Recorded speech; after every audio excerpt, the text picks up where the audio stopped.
ناظرین، drama serial بے رنگ کی نیکسٹ ایپیسوڈ میں آپ دیکھیں گے کہ جب سے شہریار نے یہ خبر سنی ہے کہ ایمل اسے وارث دینے والی ہے، شہریار کا ایک بار پھر سے جھکاؤ ایمل کی جانب ہو جائے گا اور اسے اس بات کا بھی احساس ہوگا کہ اس نے جلد بازی میں غلط فیصلہ کر لیا ہے، جس کی وجہ سے ایمل کی حق تلفی ہو گئی ہے۔ اس لیے شہریار اپنی پوری کوشش کرے گا ایمل کو اعتماد میں لینے کی، لیکن دوسری طرف آئمہ سے یہ سب کچھ برداشت نہیں ہوگا کہ شہریار اب ایمل سے بات بھی کرے۔ اس لیے وہ شہریار سے لڑنا جھگڑنا شروع ہو جائے گی کہ شہریار تم میرے ہوتے ہوئے ایمل سے کس طرح سے بات کر سکتے ہو؟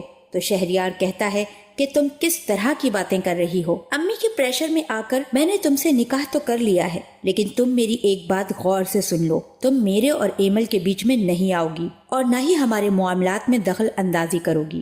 تمہیں اس گھر کی بہو بننا تھا، وہ تم بن گئی ہو، تمہارے لیے یہی کافی ہے۔ ایمل سے میں محبت کرتا تھا اور اب بھی کرتا ہوں۔ یہ سب سنتے ہی آئمہ غصے سے کہے گی، پھر میں کہاں ہوں آپ کی زندگی میں؟ وارث تو آپ کو میں بھی دے سکتی ہوں۔ شہریار، اگر آپ کو میرے ساتھ رہنا ہے تو ایمل سے دور ہونا ہوگا۔ میں تو کہتی ہوں ایمل کو طلاق دیں اور یہاں سے چلتا کریں۔ یہ سن کر ایمل آئمہ سے کہتی ہے، تمہاری یہ خواہش کبھی پوری نہیں ہوگی، کیونکہ نہ تو شہریار مجھے طلاق دے گا اور نہ ہی کبھی میں اس کے گھر سے جاؤں گی۔ اگر یہاں سے کوئی جائے گا تو وہ تم جاؤ گی، کیونکہ تم ہی لالچ کی وجہ سے ہم دونوں کے بیچ آئی ہو۔